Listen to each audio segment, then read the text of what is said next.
Hi, I'm Kate Kiesecker. And I'm Andy Enos. And this is DIY Triage, a session at the 2021 PMEA Virtual Convention.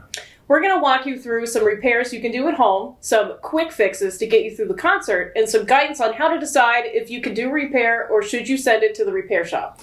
All repairs need to achieve 4 points: to work, to be cost effective, to be reversible when needed, and to be safe for you, the instrument, and the player. I cannot stress this last point enough. Safety is of the utmost importance when doing any repair. Some universal woodwind things to think about and remember. Screws. Pivot screws are not universal, both from instrument to instrument and from brand to brand. So you can't just take a random screw that you find and try and put it in and expect it to fit. Also, something to keep in mind, regulation screws are not meant to be screwed in all the way. Most woodwinds have regulation screws that are found either on the front or back of certain keys to help key clusters close at the same time, like upper and lower stacks on the flute. Tightening or loosening these screws willy-nilly can cause your instrument to stop working as intended. So remember, if you're not sure if it's a screw that's okay to touch, it's best to leave it alone. Springs. With a slip spring, anyone with the correct tools can handle a spring that's come unsprung. So you just take your spring hook and you just rehook it. Something to keep in mind, some instruments have a key that is double sprung, where there is a weaker spring on the pad and a stronger spring on the touch piece. And so one controls the other one. If one of these isn't tensioned properly, the key won't function correctly. So if you are adjusting the tension of the spring using your spring hook, adjust to the tension of the stronger spring first, and if it's still not right, bring it into your shop. If you have a missing or broken spring, do not use rubber bands. They can atrophy on the instrument, and also they can cause scarring and marring, especially on silver plate. The more ideal thing to use is a hair tie. And you just loop it around 1 or 2 times depending on what kind of hair tie you have. And now this key functions as normal. Another universal thing is if your instrument is stuck together, don't try and muscle it apart yourself. Let us muscle it for you. We know exactly where to grab to not do any damage, and we also have some other tricks up our sleeves to get things unstuck. Flute tenons are friction fit together, which means that unlike cork tenons, they don't need any lubricants to go together. If a tenon looks fine, but still feels a little too tight, something you can do is to wipe off both the tenon and the socket. And usually you can see that there's some grunge. And that might be the only thing that's keeping your flute tenons from not working properly. If it's still too loose or too tight, bring it into your repair shop to get refit. If your head cork is too loose and is coming out of the top of the head joint, what you can do is wrap painter's tape around to make it a little more snug. And it's okay to use cork grease to help it fit a little better.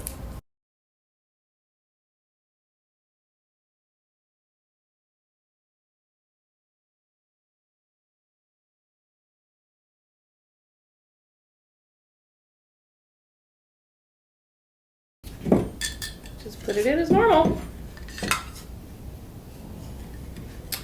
And to check to see where the head cork is, because sometimes it may be too high or too low, and that will affect the tuning ability, use your cleaning rod.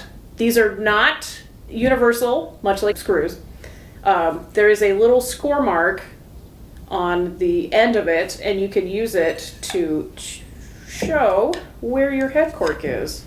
And it should be dead center inside the lip plate hole. So for high woodwinds, if you have a pad that's fallen out, what you can do is take some silly putty and some Teflon tape or plumber's tape and make a makeshift pad that will get you through the performance, but it is not a permanent repair. You're still going to have to bring it in. So what you do is you take a small piece of silly putty that is about the size of a small pea, kind of roll it into a ball,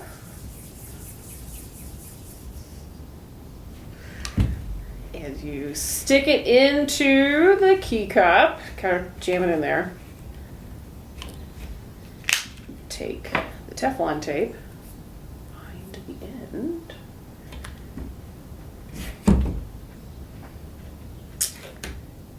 You stick it under, you kind of wrap it over.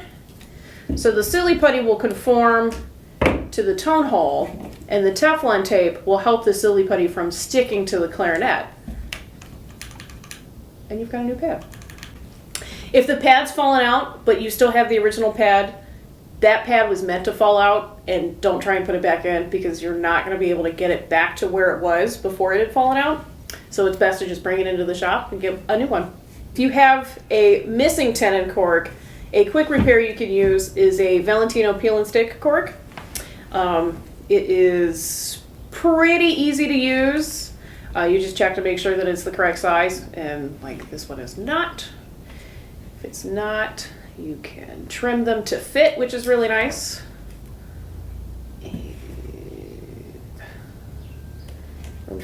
Room tone.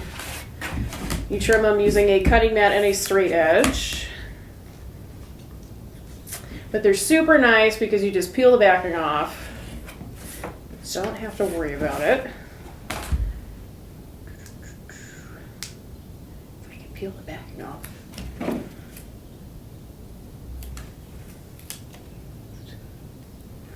Peel them off, wrap them all the way around.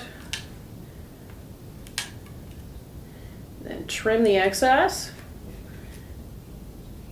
using either a razor blade or a break-off knife. Be careful. And then sand that bevel so that it's a nice smooth surface.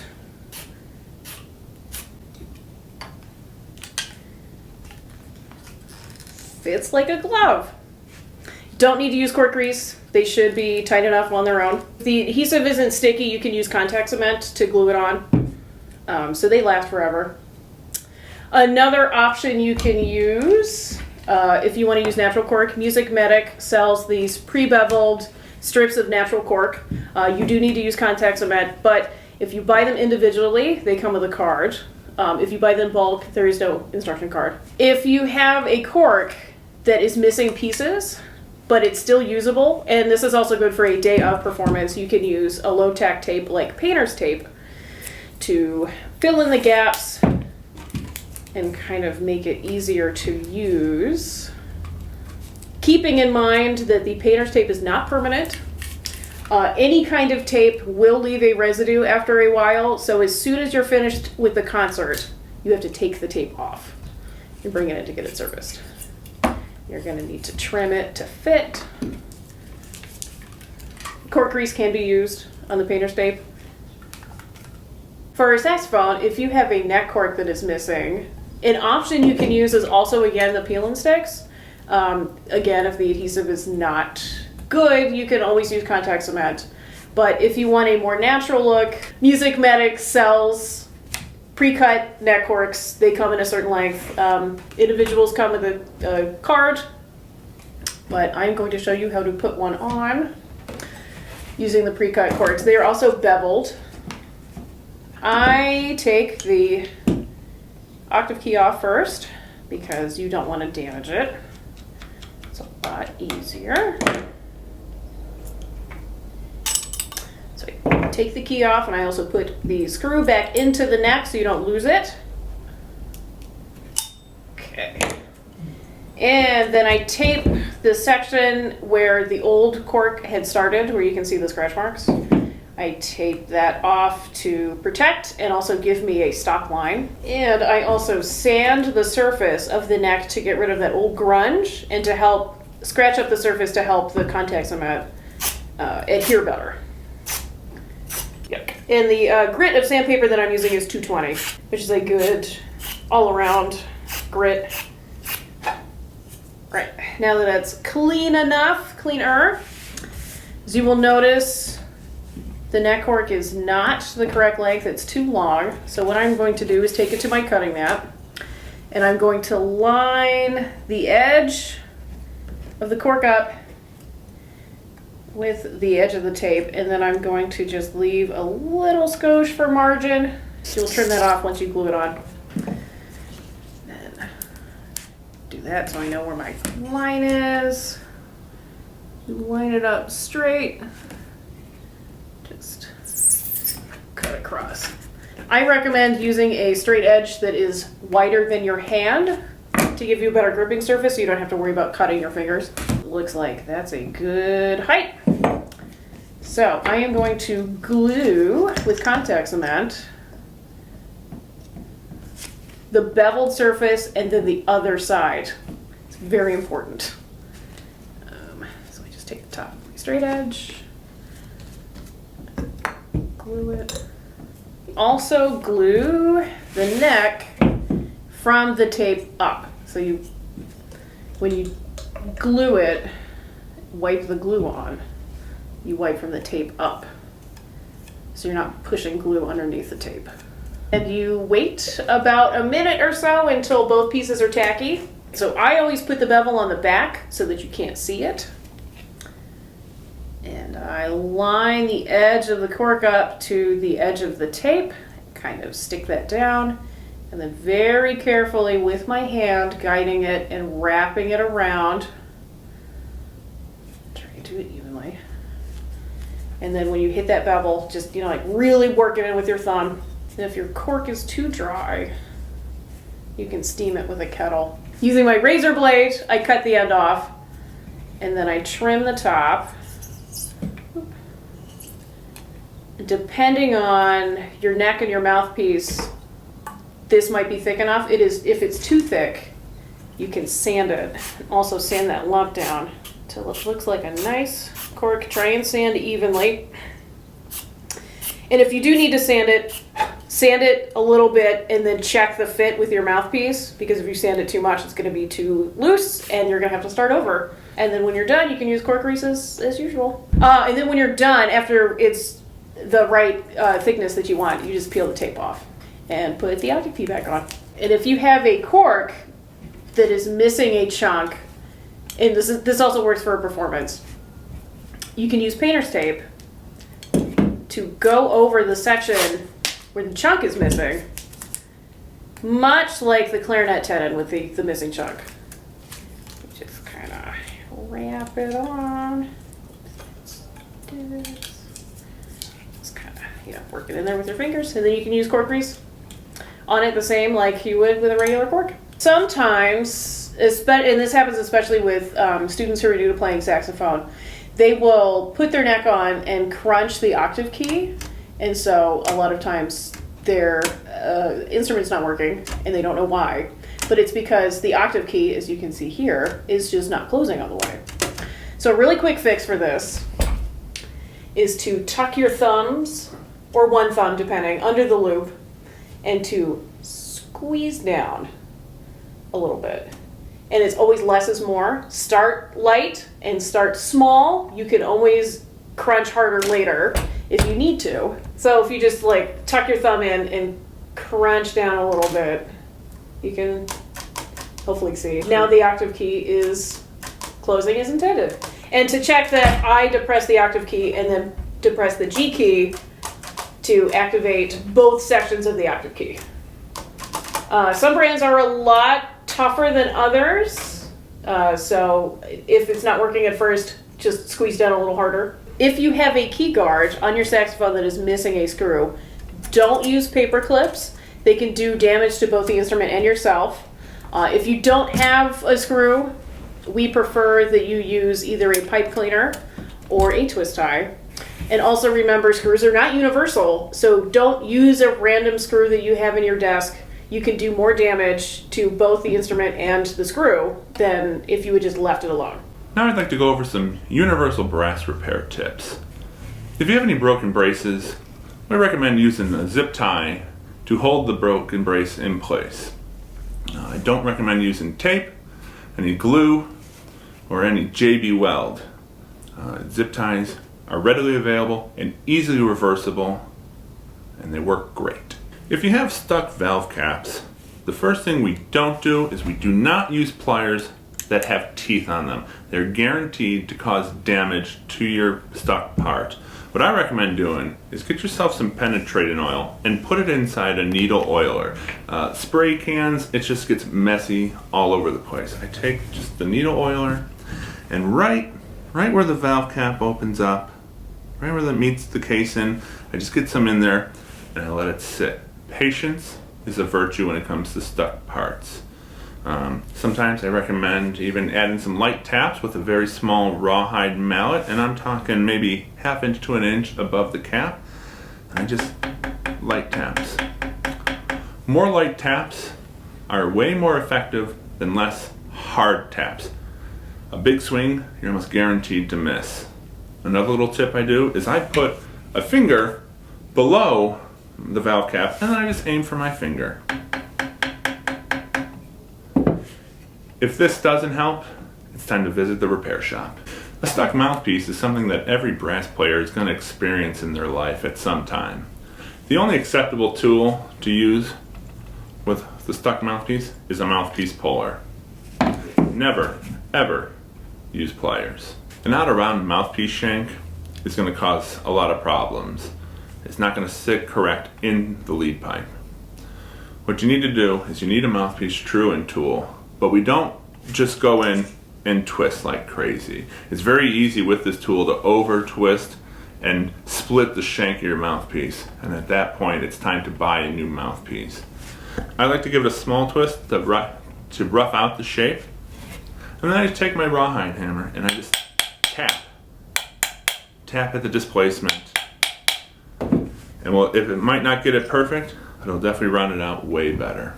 If you have a stuck tuning slide, you could try adding some penetrating oil, again in a needle oiler, and try to add it right where the inner and outer slide would meet. Again, time is your friend. If after doing that you can't get it to move still, stop, take it to a repair shop. If you have a broken water key spring, the best solution for a quick fix is to take a small hair tie. I'm going to quickly double it up and I'm just going to walk it all the way down, and it works as a functioning water key again. You don't want to use rubber bands as they can leave permanent damage on lacquer and silver plating.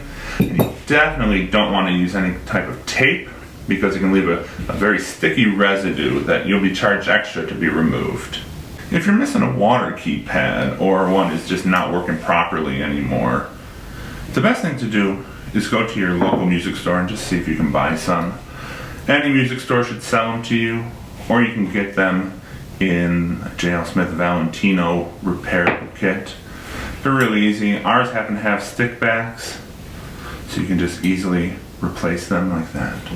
If you have a stuck model water key, the best solution is to just add a few drops of valve oil to it and sit. Patience is your best friend.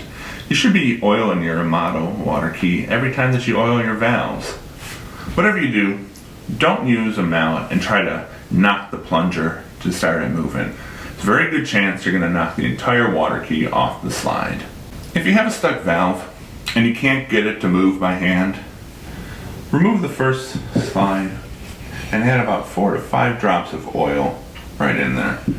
And try to move it by hand again and give it some time. You'd be surprised that within an hour, just some freshly oiled valves can get moving. If your valve is still stuck, it's time to see a professional. I've seen plenty of people try to knock out a stuck valve with a drumstick, and further damage is created. Worse is I've seen people try to use screwdrivers because the bottom valve cap is stuck, and so the only thing small enough to get in there is a screwdriver and a little tap, and it's just that easy that you can poke right through with a screwdriver. If your piston isn't stuck and moves up and down just fine, but just spins around and around and around, the cause is your valve guide is either askew or upside down. So you just take off the valve stem, pull the spring, quickly flip your valve guide right side up, put the spring back in, your valve stem back in,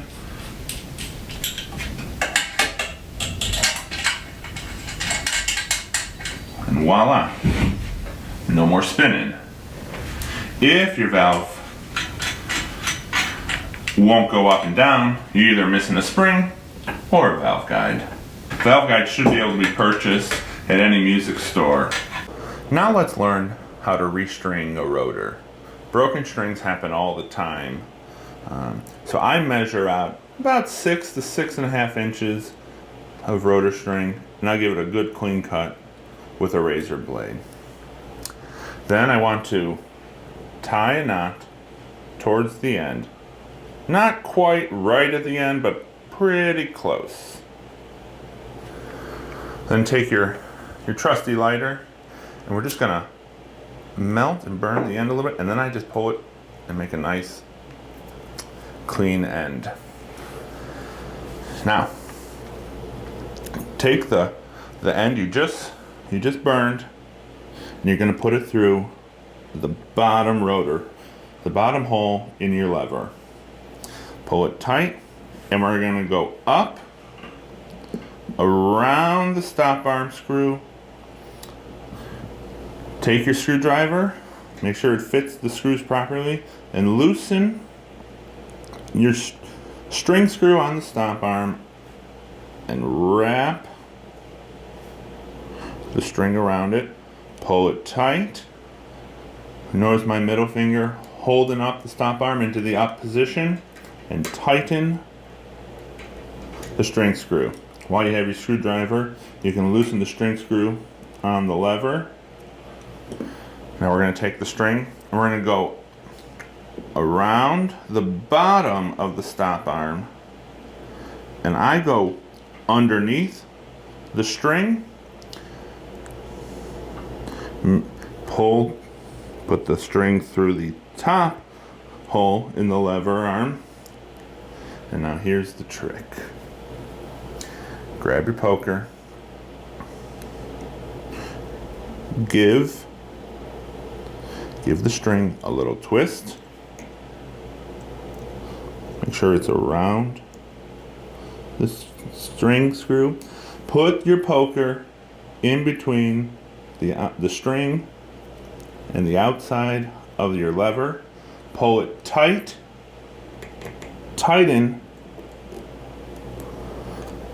and there we go. Pull the poker out. We have a strong string. You see, that is way too much lost motion. That is a no-no, but we're not done yet. Before we start putting the string around the rotor, make sure you loosen the string screw on the lever arm and on the stop arm. I usually give it about 2 to 4 twists. You don't want it all the way out. You just need enough space for the string to go through. Now I take my string and put it through, thread it through the bottom string hole on the lever arm.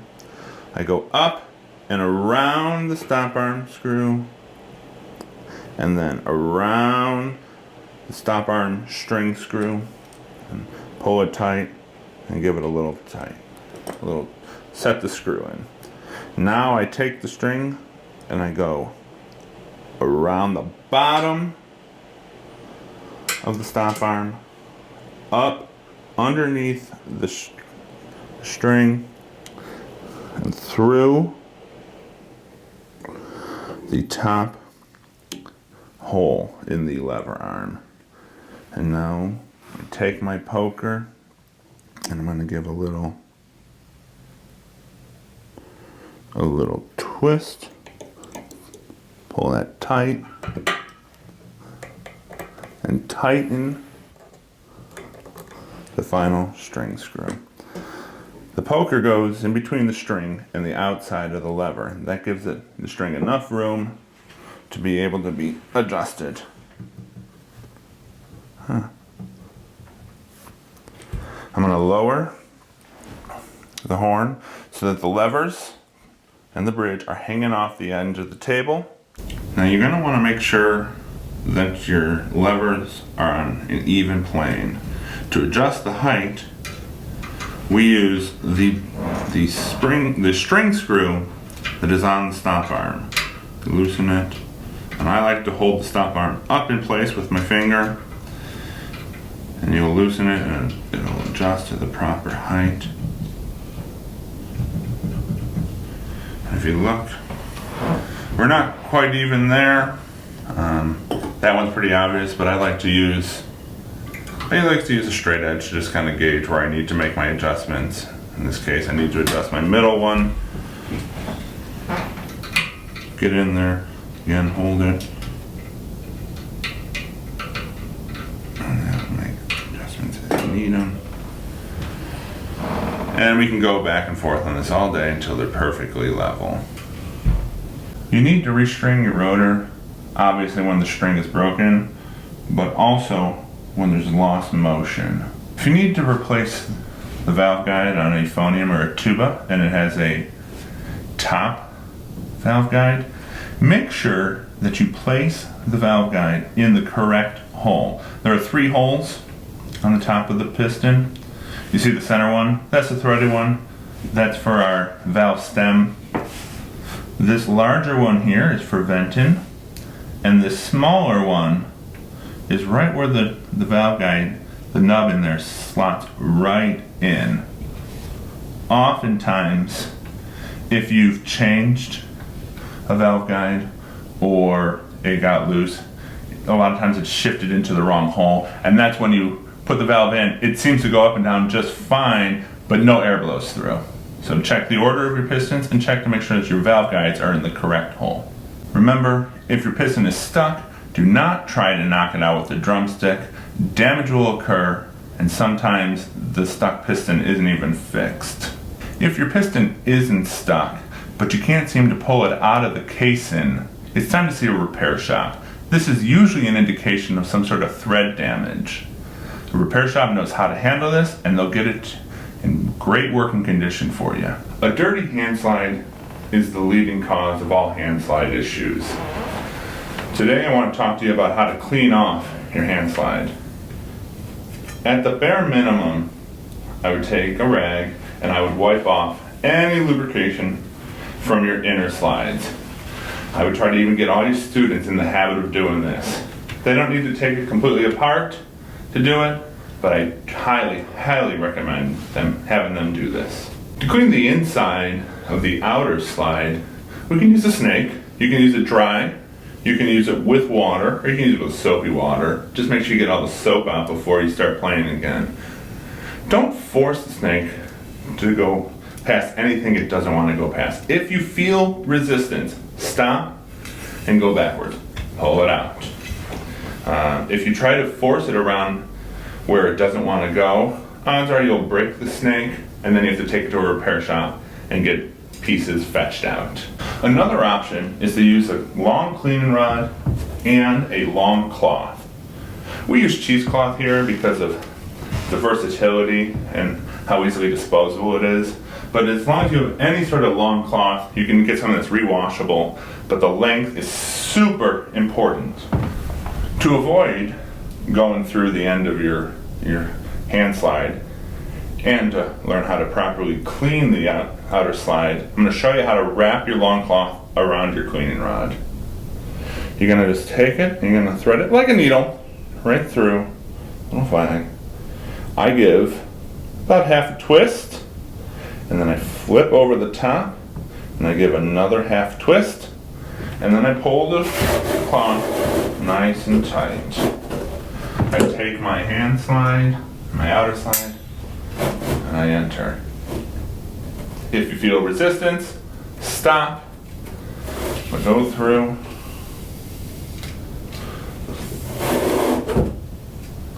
And as you can see, we've started to get some of the grime away. Once you've done that to both outer slide tubes and you feel that you're clean enough, just put it back together. My little trick is I put my thumb on the upper tube, I pull the inner slide right to the thumb, and I pretend like I'm pouring water from the inner slide to the outer slide, and boom, hand slide together. Here's some End of the year storage tips for your band instruments. Check to make sure all the screws and hinge rods have been screwed in. Quickly swab out your instrument to make sure that the bore is dry before storage. If it's a single reed instrument, make sure the reed has been removed from the mouthpiece, and if not, remove it and throw it in the garbage because it's trash.